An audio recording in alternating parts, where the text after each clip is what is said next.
You would have seen just from my recent philosophy on the urinal that I'm one of the world's big thinkers, aren't I? Huge thinker, a huge thinker. And we're about to be joined by another one of the big thinkers in the world, someone who has really pushed the debate around the role of humanity and the role of evolution. Renowned biologist and author Richard Dawkins really wades into this stuff. You may know his book, a very famous book, The God Delusion. Now, he is coming to New Zealand next year, so I caught up with him earlier this week, actually. Very lucky to have this intellectual chat where we discussed religion.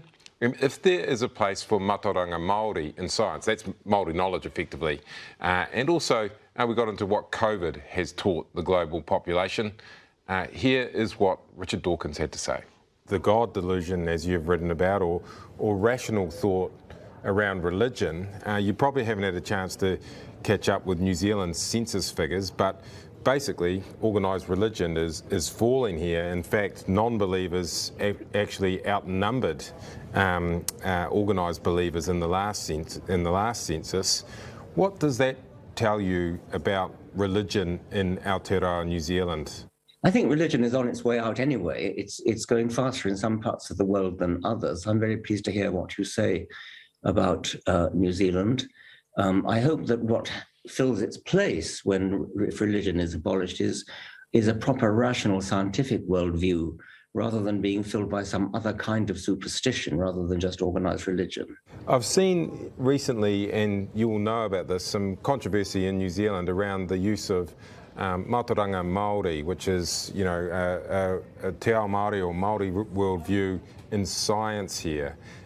You know about this, you've made some comments about this. What are your thoughts on that? What I would say about that is, if there is value in the Māori view of the world, then let it be taught worldwide. I mean, scientific truth is global. It doesn't belong to one country. So Navajo myths or Norse myths, Thor's hammer, I mean, these are all things which are interesting to be taught as myths. The Genesis myth is the Hebrew myth, that's interesting too. But if there's any value in Maori myths, then it must be worldwide. There can't be truths that are only true in New Zealand. That would be ridiculous. Yeah, this will be controversial. Your comments right now will be controversial in some sectors here where there is a desire to incorporate more of the view of the tangata whenua, the original people of New Zealand. Does that worry you that you might find that these comments are very controversial when you come here?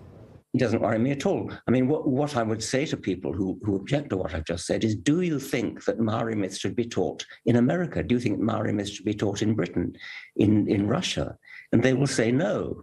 But in that case, they're not worth teaching, because if they're not true worldwide, then they're not scientific truths, they're mythological truths. And that's fine. There's certainly a valued place for teaching mythology, but teach it in mythology classes, not in science classes. Yeah, so you say keep those two things very separate. Yes, unless there's something in Maori myths which is scientifically valuable, in which case tell it to the world, not just to New Zealand. And in terms of science as well, just having come through the pandemic or coming out the back end of the pandemic, what do you think that has taught the world about the value of science? Obviously, we've seen vaccines and the use of scientific evidence. Do you think the world has learnt the right lessons about science through how we've dealt with coronavirus? Well, not enough. I mean, you say that vaccines is obvious, but unfortunately, that's not obvious to a lot of people, especially in America, where I now am, just for a visit.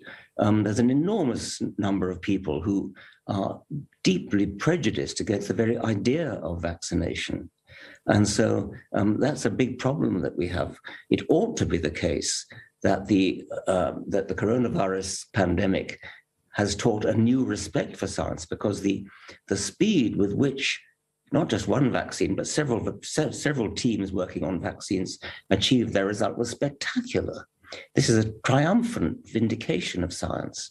And yet, especially in America, I don't know about New Zealand, I suspect perhaps not in New Zealand, there's a strong movement to mistrust vaccination.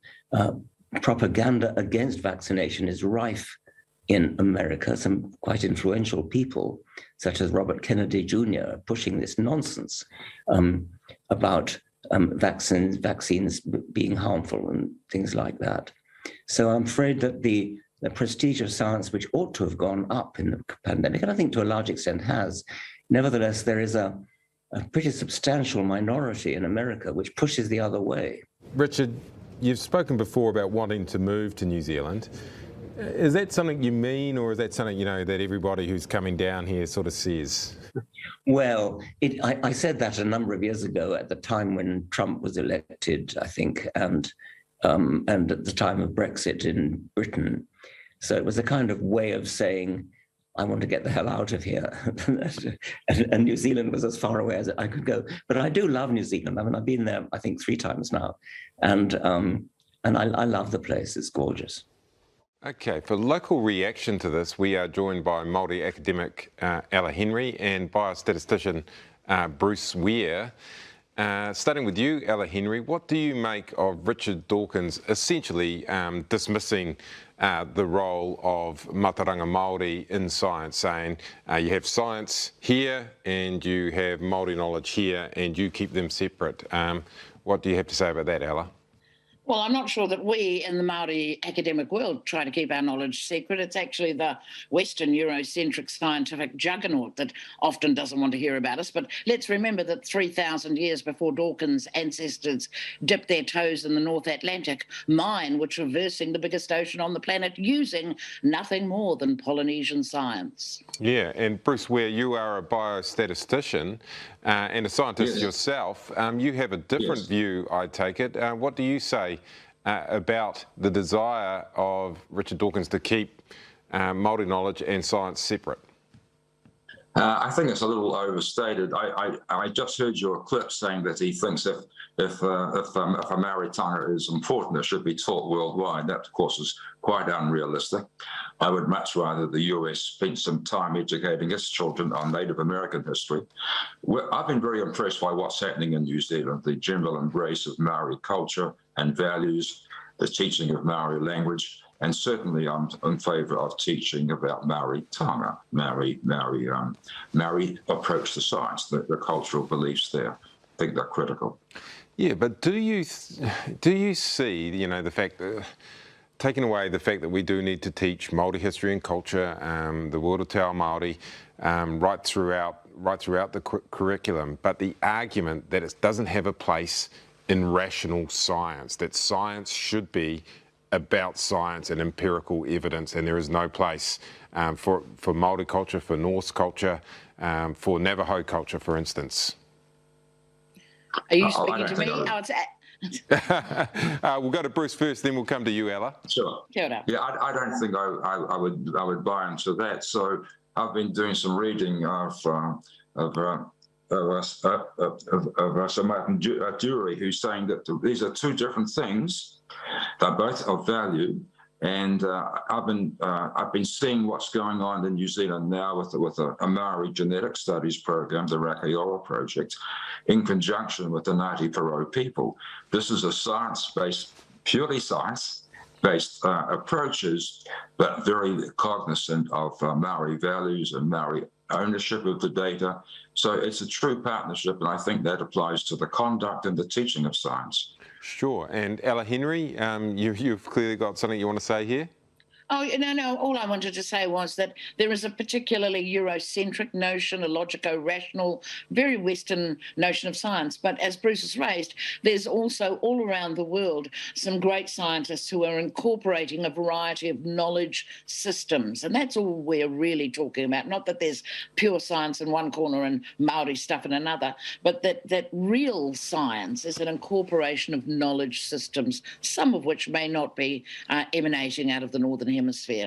Yeah, and well, let's talk about the Māori knowledge system. Obviously, many people may not know actually, but you know there are views on the environment and the climate, all sorts of stuff dating back to actually before Māori arrived in New Zealand. That's right, isn't it? Yes, well, I mean, we are part of, a group of people who history has defined as Hawaiian, Tahitian, Cook Islander Māori, but genetically, as you will know from the research, we share a common language and a common ancestry of discovery, scientific discovery, without the need for Western mathematical equations, using our own knowledge systems. And I think that they apply as equally as Bruce said, Navajo knowledge systems, Thai Buddhist knowledge systems. To assume that there is only one science is, I think you used the word earlier in one of your stories, quite elitist. Yeah. Now, just quickly before you go, another topic, renaming New Zealand to Aotearoa. Bruce Ware, what do you reckon on that? Just quickly, what would you like to see? I think it's fine. I think it's appropriate. I would not like to see New Zealand dropped, but bringing in the Aotearoa, I think, is a good idea. Yeah, and Ella Henry, I know what you're for, but why? I've been a big fan for many reasons. Aotearoa, New Zealand, not unlike Papua New Guinea. There are a lot of countries. Oh, so you would be happy, Ella? You would be happy for the combo, the Aotearoa New Zealand? Absolutely. Great. My main reason is because if we were Aotearoa New Zealand, we'd come out before Australia at the Olympics. Yes, That's mine too. That's mine too. So fantastic. All right, great panel, fascinating views, a really interesting debate. Thank you so much, Ella Henry and Bruce Ware.